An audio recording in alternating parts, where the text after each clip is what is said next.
आज हमने टॉपिक लिया है न्यूट्रिशन इन एनिमल्स। तो ये क्लास 7 सीबीएसई का टॉपिक है। तो प्लांट क्या होते हैं? प्लांट अपना खुद का खाना बनाते हैं with the help of photosynthesis, bye the process of photosynthesis. जो एनिमल होते हैं वो खुद का खाना बना नहीं सकते हैं, तो वो डायरेक्टली या इनडायरेक्टली किस पे डिपेंड होते हैं? तो प्लांट पे होते हैं depend for their food requirement. Animal होते हैं, कुछ एनिमल होते हैं तो सिर्फ प्लांट खाते हैं, तो उनको हर्बीवोरस कहते हैं। कुछ कुछ एनिमल्स रहते हैं जो सिर्फ प्लांट खाते हैं, तो उनको हर्बीवोरस एनिमल कहते हैं। और कुछ एनिमल्स रहते हैं कि जो दूसरे एनिमल को खाते हैं, तो उनको कार्निवोरस एनिमल कहते हैं। और कुछ एनिमल जो होते हैं जो प्लांट भी खाते हैं और एनिमल भी खाते हैं, तो उनको कार्निवोरस एनिमल ऐसे कहते हैं। तो फूड क्या होता है कि जो भी हम फूड खाते हैं या जो भी एनिमल फूड खाएगा, तो वो उससे क्या होगा? वो ग्रोथ करेगा, खुद के बॉडी की रिपेयर करेगा एंड जो भी फंक्शनिंग करेगा बॉडी को, तो उसके लिए किसकी ज़रूरत है? तो खाने की ज़रूरत है, फूड की ज़रूरत है। तो एनिमल न्यूट्रिशन की बात करें तो एनिमल न्यूट्रिशन क्या है? तो इसमें कि न्यूट्रिएंट रिक्वायरमेंट क्या है, कि हमें कौन कौन से खाने की ज़रूरत है, खाना हम कैसे खाएंगे, और खाना खाने के बाद हम उसका डाइजेशन कैसे करेंगे, और डाइजेशन करने के बाद जो यूटिलाइजेशन है बॉडी का, तो बॉडी कैसे करेगी, तो उसको ही कहते हैं एनिमल न्यूट्रिशन। इन सारी प्रोसेस को मिलके क्या कहते हैं? तो एनिमल न्यूट्रिशन ऐसे कहते हैं। तो डाइजेशन क्या है? तो जो भी हम खाना खाते हैं वो कॉम्प्लेक्स फॉर्म में रहता है। तो अगर वो खाना अगर मान लीजिए तोड़ तोड़ के छोटे छोटे सिंपलर सब्सटेंस में तोड़ा जाएगा, तो उसको ही क्या बोलते हैं? तो इसको ही बोलते हैं डाइजेशन। जो खाना खाने का जो प्रोसेस है वो अलग अलग एनिमल के लिए अलग अलग है। For example bee and hummingbird की बात करें तो वो क्या करते हैं? वो नेक्टर को सक करते हैं प्लांट से या फ्लावर से। और जो अगर इन्फेंट ऑफ मैमल्स की बात करें तो वो मदर के मिल्क पे डिपेंड रहते हैं खाने के लिए। स्नेक की बात करें तो बहुत सारे स्नेक क्या करते हैं? तो उनके प्रे को स्वेलो करते हैं कम्प्लीटली। और एक्वेटिक एनिमल की बात करें तो बहुत सारे एक्वेटिक एनिमल क्या करते हैं कि फिल्टर करते हैं फ्लोटिंग जो भी उसके आजू बाजू में जो भी फूड पार्टिकल है उसको एक्चुअली फिल्टर करके उसको खाते हैं। अगर हम कुछ एनिमल देखें, स्नेल है तो स्नेल क्या खाती है? स्नेल खाती है लीव्स खाती है, इंसेक्ट खाती है। और वो जो मोड ऑफ फीडिंग है यानी जो खाने का जो प्रोसेस है उसको कहते हैं स्क्रैपिंग। एंड जो होती है वो खाती है फूड पार्टिकल, उसको चूइंग के मेथड से खाती है। ईगल जो होता है वो स्मॉल पार्टिकल्स या स्मॉल एनिमल्स खाता है, उसके खाने के प्रोसेस को कहते हैं कैप्चरिंग एंड सॉलिंग। हमिंग जो बर्ड है वो नेक्टर खाता है by the process of sucking. Lice जो है वो ब्लड पीती है, तो उसको बोलते हैं सकिंग। एंड मॉस्किटो जो है वो भी ब्लड पे डिपेंड होता है, इवन नेक्टर पे भी डिपेंड होता है, तो उसको इस प्रोसेस को बोलते हैं सकिंग। एक्चुअली ये छोड़कर भी एक्चुअली हाउस फ्लाई और बटरफ्लाई है, तो ये दोनों भी क्या करते हैं कि एक्चुअली जो भी उनका फूड पार्टिकल रहता है उसको वो साइफनिंग करते हैं। तो siphoning is the process use by the house fly and butterfly. इस चैप्टर में मेनली ह्यूमन डाइजेस्टिव सिस्टम के बारे में बोला गया है। तो एक्चुअली जहाँ से खाना एंटर होता है उसको कहते हैं माउथ या बक्कल कैविटी। उसके बाद एक्चुअली सलाइवरी ग्लैंड में वो खाना ब्रेक डाउन करके उसमें सलाइवा मिक्स किया जाता है। उसके बाद एक्चुअली वो खाना जो है वो इसोफेगस या फूड पाइप के थ्रू नीचे जाता है स्टमक में। और स्टमक में जाने के बाद उसमें हाइड्रोक्लोरिक एसिड और दूसरे जूसेस उसमें मिक्स हो जाते हैं। वहाँ से एक्चुअली वो जो खाना है वो स्मॉल इंटेस्टाइन में जाता है। स्मॉल इंटेस्टाइन में जाने के बाद लीवर और पैनक्रियाज कुछ जूसेस उसमें मिक्स करता है। तो जैसे ही लीवर और पैनक्रियाज इवन स्टमक के भी कुछ जूसेस उसमें मिक्स किए हैं, तो वो वहाँ मेजरली डाइजेशन होता है। और डाइजेशन करने के बाद वो जो खाना है वो जाता है लार्ज इंटेस्टाइन में। और लार्ज इंटेस्टाइन में क्या होता है कि बहुत सारे सॉल्ट एंड बहुत सारा पानी रीअब्जॉर्ब किया जाता है बॉडी में। और बॉडी में ये रीअब्जॉर्ब करने के बाद जितना भी मटेरियल बचा है या खाना बचा है वो आगे भेजा जाता है रेक्टम में। तो रेक्टम क्या है? तो रेक्टम एक्चुअली एंड पोर्शन है लार्ज इंटेस्टाइन में। उसमें क्या होता है कि फॉर टेम्पररी पीरियड खाना जो है वो स्टोर रहता है, जो भी मीन्स अनएब्जॉर्ब जो भी फूड मटेरियल वो वहाँ रहता है। और उसके बाद क्या होता है कि कुछ समय के बाद वो जो एनस है, एनस थ्रू जो खाना जो भी अनडाइजेस्टेड खाना है वो बाहर फेंका जाता है। इसको ही क्या बोलते हैं? इंजेशन ऐसे कहते हैं। जहाँ से एक्चुअली जब खाना अंदर गया है मुंह में, तो उसको इंजेशन ऐसे कहते हैं। जो ह्यूमन में खाना खाने की प्रोसेस है, तो फूड को एक्चुअली बक्कल कैविटी यानी माउथ थ्रू मुंह में डाला जाता है। फिर वहाँ से वो जाता है फूड पाइप में यानी इसोफेगस में। वहाँ से वो जाता है स्टमक में। फिर स्टमक से जाता है स्मॉल इंटेस्टाइन में, स्मॉल इंटेस्टाइन से लार्ज इंटेस्टाइन में, और लार्ज इंटेस्टाइन से रेक्टम में, और रेक्टम से जाता है एनस में। फूड हम अंदर लेते हैं उसको बोलते हैं इंजेशन। जब फूड अनडाइजेस्टेड फूड बाहर फेंका जाता है तो उसको बोलते हैं इंजेशन। ये जो सारा जो प्रोसेस होता है कि जहाँ एग्जैक्टली ये फूड ट्रैवल करता है, तो जो फूड का जो पाथ है डाइजेशन के प्रोसेस में उसको एलिमेंट्री कैनल ऐसे कहते हैं। The whole path through which food passes उसको डाइजेस्टिव ट्रैक्ट या फूड ट्रैक्ट ऐसे कह सकते हैं, फूड पाइप भी कह सकते हैं। तो डाइजेस्टिव सिस्टम जो होता है वो डाइजेस्टिव ट्रैक्ट से बना रहता है, प्लस उसमें बहुत सारे ग्लैंड एसोसिएटेड रहते हैं। अलग अलग ग्लैंड उसमें अलग अलग जूसेस उसमें डालते हैं। जूसेस इसलिए डाले जाते हैं कि वो फूड का डाइजेशन हो जाए या उसको सिंपलर फॉर्म में उसको तोड़ा जाए। तो ग्लैंड कौन कौन से ग्लैंड है हमारे पास है ग्लैंड, सलाइवरी ग्लैंड है, फिर लीवर ग्लैंड है, पैनक्रियास ग्लैंड है, इवन हमारे पास स्टमक का भी ग्लैंड होते हैं। तो क्या कहते हैं, सीक्रेट और डाइजेस्टिव जूसेस उसमें सीक्रेट किए जाते हैं, और उस डाइजेस्टिव जूसेस को सीक्रेट करके उसमें जो कॉम्प्लेक्स फूड है उसको किस में तोड़ा जाता है, तो स्मॉलर वन। तो स्मॉलर वन इसलिए उसको तोड़ा जाता है क्योंकि जो हमारा बॉडी है, तो हमारा बॉडी कॉम्प्लेक्स फूड को डाइजेस्ट नहीं कर सकता है, हमारा बॉडी सिर्फ स्मॉलर सिंपलर फूड को ही डाइजेस्ट कर सकता है। इंजेशन क्या है? इंजेशन एक प्रोसेस है जो हम खाना खाते हैं, खाना खाने के प्रोसेस को इंजेशन ऐसा कहते हैं। तो माउथ से हम खाना खाते हैं। Food is taken into the body through the mouth. तो माउथ को ही एक्चुअली क्या कहते हैं, माउथ के प्रोसेस एरिया को ही बक्कल कैविटी ऐसे कहते हैं। तो माउथ में क्या होते हैं, टीथ होते हैं। तो टीथ दो प्रकार के होते हैं, मिल्क टीथ भी होते हैं, परमानेंट टीथ होते हैं। मिल्क जो टीथ होते हैं वो तकरीबन आपके 7 to 8 एज तक गिर कर आपको नए टीथ आना चालू हो जाता है। तो जो भी टीथ नया सेट ऑफ टीथ आएंगे उसको परमानेंट टीथ कहते हैं। और एक बार जो परमानेंट टीथ आते हैं वो आपके ज़िंदगी में वापस अगर गिर गए किसी कारणवश या टूट गए तो वापस वो उसकी रीग्रोथ नहीं होगी। तो अलग अलग टाइप ऑफ टीथ है। तो NCERT में भी बहुत अच्छा ड्राइंग दिया है उसका। तो देखिए ये एक्चुअली मेरे ख्याल से लोअर जॉ का ये है ड्राइंग। तो ये जो आगे के दो दांत है तो इसको इंसाइजर बोलते हैं। ये दो और ये दो, ये क्या हो गए, इंसाइजर्स हो गए। उसके बाजू के ये जो दांत है ये कैनाइन है, ये भी दांत कैनाइन है। उसके बाद ये जो दांत है ये प्रीमोलर है। इसके बाद यहाँ भी एक्चुअली ये जो दांत है ये प्रीमोलर है। उसके बाद 1 2 3 और यहाँ से भी 1 2 3 ये दांत क्या है, प्रीमोलर, ये मोलर दांत है। तो यानी कि मोलर, फिर प्रीमोलर, फिर कैनाइन और इंसाइजर। तो यानी कि 1 2 3 4 5 6 7 8 9 10 11 12 13 14 15 16 अगर नीचे दांत है तो 16 दांत ऊपर भी रहेंगे। तो टोटल हमारे पास 32 दांत होते हैं। अगर हम टीथ की बात करें तो टीथ हमारे पास मिल्क टीथ भी होते हैं, परमानेंट टीथ भी होते हैं। तो एक्चुअली जो हमारे इंसाइजर्स होते हैं, इंसाइजर 4 लोअर जॉ में होते हैं, 4 अपर, यानी टोटल 8 होते हैं। उनका काम होता है कटिंग एंड बाइटिंग। अगर हम पियर्सिंग एंड टीयरिंग का काम देखें तो पियर्सिंग और टीयरिंग का काम कैनाइन करते हैं। तो लोअर जॉ में 2, अपर जॉ में 2, टोटल 4 दांत होते हैं। और च्यूइंग एंड ग्राइंडिंग में 10 दांत यूटिलाइज होते हैं। यानी कि जो होते हैं मोलर 3 होते हैं एंड प्री मोलर 2 होते हैं। तो यानी कि लोअर जॉ में 5 दांत और अपर जॉ में 5 दांत, यानी टोटल यानी कि 3 2 5 या एक साइड में 10 दांत, यानी दूसरे साइड में 10 दांत। टोटल एक्चुअली ऊपर और नीचे टोटल 20 प्री मोलर और मोलर होते हैं। उनका काम रहता है chewing and grinding of the food. तो टोटल ये जो 32 दांत लिखे हैं तो ये 32 दांत हमारे कौन से दांत है, तो परमानेंट टीथ है। तो जो भी हमारे एक्चुअली मिल्क टीथ होते हैं वो मिल्क टीथ हमारे पास 20 ही होते हैं। तो जो भी खाना हम खाते हैं तो उसको ब्रेकिंग डाउन करने का काम टीथ करते हैं। मैकेनिकली इसको छोटे छोटे टुकड़ों में तोड़ा जाता है।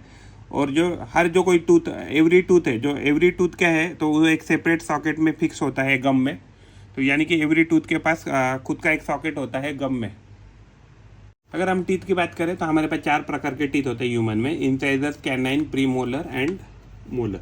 तो इंसाइजर्स कितने होते हैं, तो एक्चुअली एक जॉ की बात करें तो 4 होते हैं, कैनाइन में बात करें तो 2 होते हैं, और प्रीमोलर की बात करें तो प्रीमोलर मान लीजिए यहाँ 2, यहाँ 2, 4 होते हैं।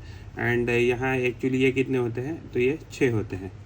हाँ, तो यानी कि 6 और 4 10, 2 12, 12 4 16। तो एक जॉब में 12 16 और दूसरे जॉब में 16, टोटल 32 ये परमानेंट टीथ होते हैं।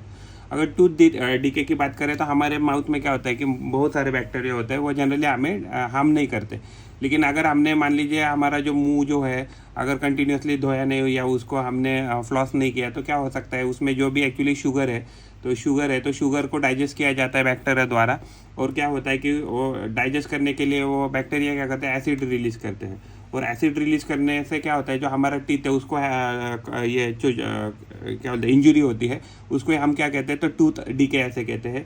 The damaging the teeth by the acid release by the bacteria, इसको ही क्या कहते हैं, तो टूथ डीके कहते हैं। तो टूथ डीके से एक्चुअली आपको दर्द भी हो सकता है, और अगर ज़्यादा क्वांटिटी में अगर टूथ डीके हो गया तो आपको दांत आपको निकालना भी पड़ सकता है। तो एक्चुअली टूथ डीके के लिए chocolate, sweet, soft drinks and other sugar product की बात करें तो ये टूथ डीके के लिए मदद करते हैं। तो we should avoid this food. और जो भी है हमारा जो माउथ है वो वॉश करना चाहिए। जब भी हम कुछ खाना खाते हैं, मील खाते हैं, तो उसके बाद हमें इमीडिएटली माउथ वॉश करना चाहिए। और हमें we should brush teeth minimum 2 a day। और अगर पॉसिबल तो फ्लॉस भी करना चाहिए। अगर हम सलाइवा की बात करें तो सलाइवा का एक्चुअली मेजरली काम रहता है to break down the starch into the sugar. तो हम जो भी फूड खाते हैं उसमें स्टार्च होता है, स्टार्च हम डाइजेस्ट नहीं कर सकते, उस स्टार्च को डाइजेस्ट करने का काम कौन करता है? सलाइवा करता है। तो स्टार्च को कन्वर्ट करती है सलाइवा इनटू शुगर। शुगर क्या होता है? सिंपल फॉर्म ऑफ स्टार्च होता है।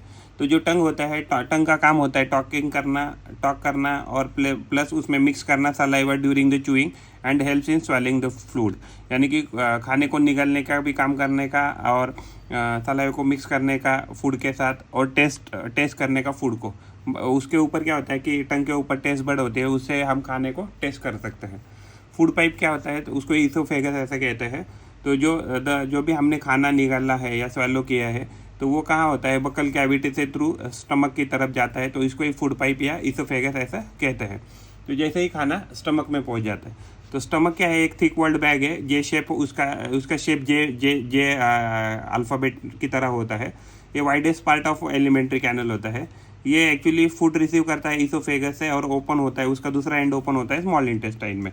जो भी इनर लाइनिंग ऑफ स्टमक होता है वो बहुत सारे एक्चुअली म्यूकस रिलीज करते हैं और हाइड्रोक्लोरिक एसिड भी रिलीज करते हैं और डाइजेस्टिव जूसेस भी रिलीज करते हैं। और जो भी एसिड होता है तो एसिड क्या करता है? बहुत सारे बैक्टीरिया जो भी खाने के साथ आए हैं पेट के अंदर तो उसको एक्चुअली किल करता है।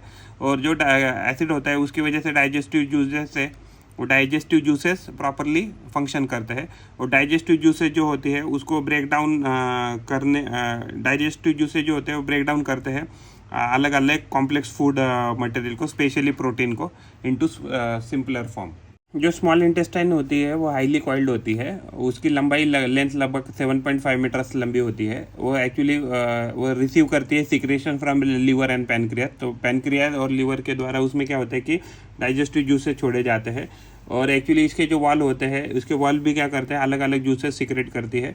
तो मेजॉरिटी ऑफ द डाइजेशन जो भी बॉडी में होता है वो स्मॉल इंटेस्टाइन में ही होता है। डाइजेशन क्या है? तो breaking down of the food into simpler form या स्मॉलर फॉर्म, उसको ही क्या कह सकते हैं? तो डाइजेशन ऐसे कह सकते हैं। तो लीवर जो होता है, तो लीवर एक्चुअली रेडिश ब्राउन एक ग्लैंड है, एक ऑर्गन भी है, situated into the upper part of the abdomen, right side में होता है वो, और largest gland in the body होता है। तो लीवर के पास एक्चुअली गॉल ब्लैडर होता है और वो गॉल ब्लैडर क्या करता है? बाइल जूस सीक्रेट करता है और bile juice digestion of fat में मदद करता है।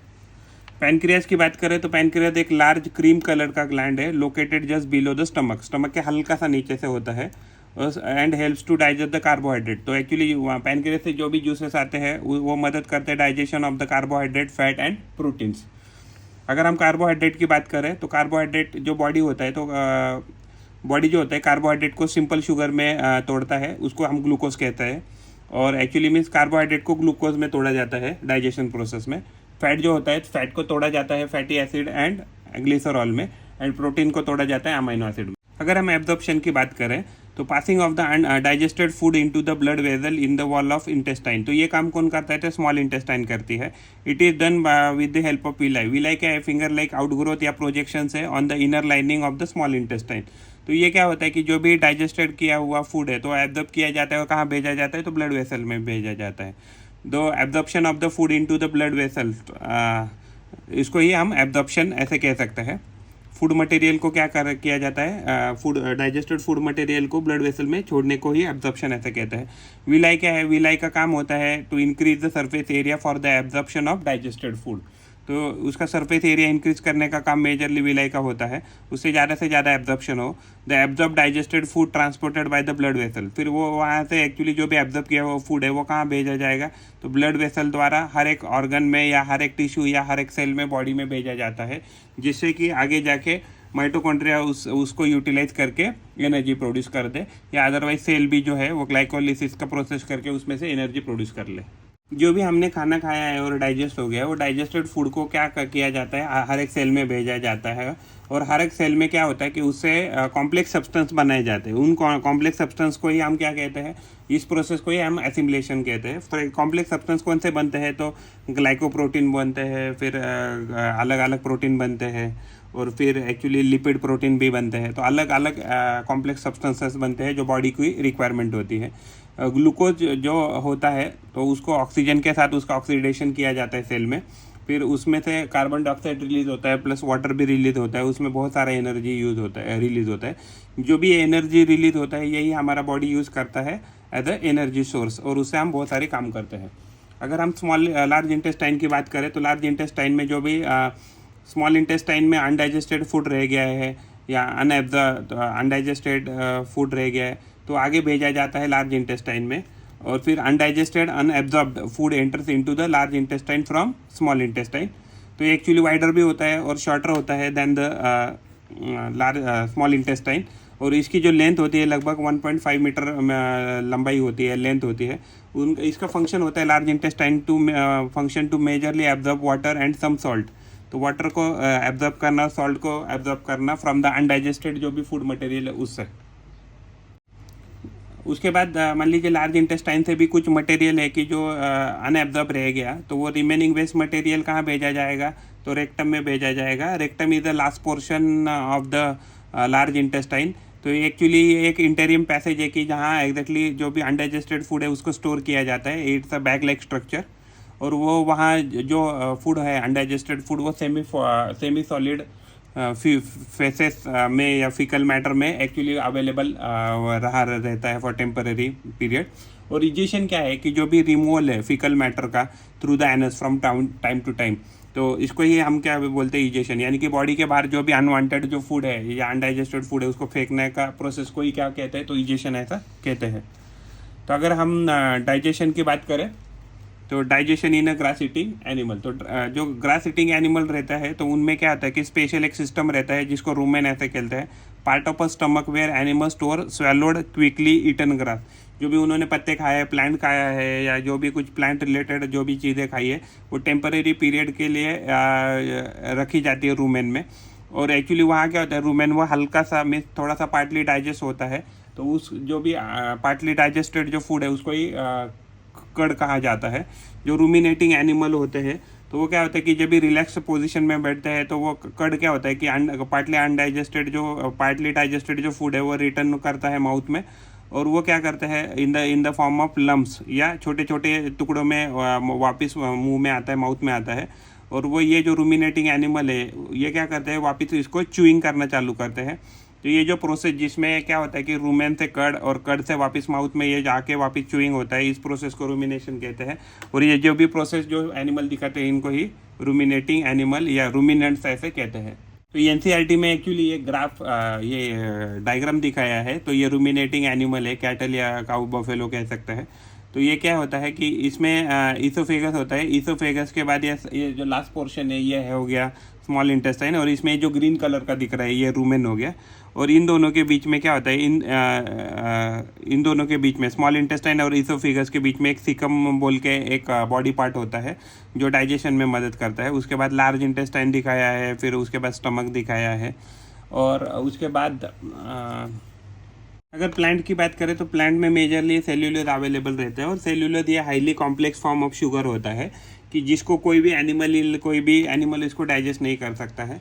तो इसको डाइजेस्ट करने वाले बहुत कम ही ऑर्गेनिज्म है, जैसे कुछ माइक्रो ऑर्गेनिज्म है और कुछ बैक्टीरिया है, यही इसको सिर्फ सेल्यूलोज को डाइजेस्ट करते हैं। तो जो रूमिनेटिंग एनिमल होते हैं उनके पेट के रूमेन में क्या होता है कि कुछ ऐसे बैक्टीरिया होते हैं कि जो उनको डाइजेशन करने में मदद करते हैं, यानी कि डाइजेशन ऑफ द सेल्यूलोज करते हैं। तो many animal can not digest the cellulose. तो जो भी ग्रास ईटिंग एनिमल है उनके पेट में वो एनिमल कर ही नहीं सकते हैं डाइजेशन। तो ये किसके द्वारा किया जाता है, तो ये किया जाता है किसी बैक्टीरिया के द्वारा या किसी माइक्रो ऑर्गेनिज्म के द्वारा। तो ये सीकम क्या है, सीकम एक्चुअली ये large like sac like structure है between the oesophagus and small intestine. और सेल्यूलोज जो भी डाइजेस्ट हुआ है तो यहाँ से सेल्यूलोज जो है वो डाइजेस्ट होता है with the help of bacteria. तो जो भी बैक्टीरिया होते हैं वो बैक्टीरिया मदद करते हैं एनिमल को जो सेल्यूलोज है उसको डाइजेस्ट करने में, और उसके बदले में बैक्टीरिया वहाँ रह सकते हैं।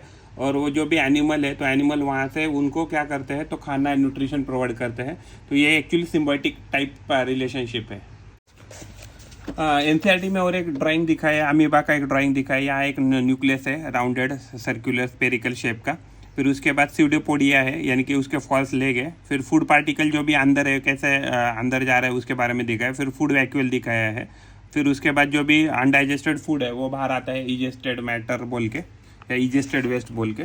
तो जो डाइजेशन होता है अमीबा, तो अमीबा क्या है, तो एक माइक्रोस्कोपिक सिंगल सेल्ड ऑर्गेनिज्म है। जनरली आपको पानी में मिलेगा, पॉन्ड वाटर में। और इसके पास सेल मेम्ब्रेनें होती है, राउंडेड डेंस न्यूक्लियस होता है और मेन अलग अलग प्रकार के बबल लाइक वैक्यूल्स होते हैं और उसमें साइटोप्लाज्म भी होता है। तो एक्चुअली जो अमीबा होता है उसका शेप कभी फिक्स नहीं होता है, क्योंकि उसके पास होता है सूडोपोडिया। तो सूडोपोडिया की वजह से, यानी फॉल्स फिट की हेल्प से क्या करता है, वो कौन सा भी शेप, एनी शेप अटेंड कर सकता है। और एक्चुअली ये सूडोपोडिया उसको मदद करते हैं मूवमेंट में, capturing of the food and digestion of the food वगैरह। इवन आपको इजेशन वगैरह फूड करने के लिए, इंजेशन और इजेशन दोनों के लिए वो मदद करता है। ये एक्चुअली ये जो अमीबा होता है वो माइक्रोस्कोपिक ऑर्गेनिज्म के ऊपर फीड करता है। और ये क्या करता है, बहुत सारा इसको ट्रैप करता है माइक्रो ऑर्गेनिज्म को with the help of pseudopodia. उसको अंदर लेता है, उसमें बहुत सारे एंजाइम छोड़े जाते हैं और उससे क्या हो जाता है कि जो भी माइक्रो ऑर्गेनिज्म है तो उसके जो न्यूट्रिएंट है वो रीअब्जॉर्ब करते हैं और जो भी वेस्ट मटेरियल है वो वापस with the help of pseudopodia बाहर फेंका जाता है। ऐसे करके अमीबा में इस प्रोसेस से, यानी कि ऑलमोस्ट सभी जो भी एनिमल्स है उसमें सेम ही प्रोसेस होगा डाइजेशन का।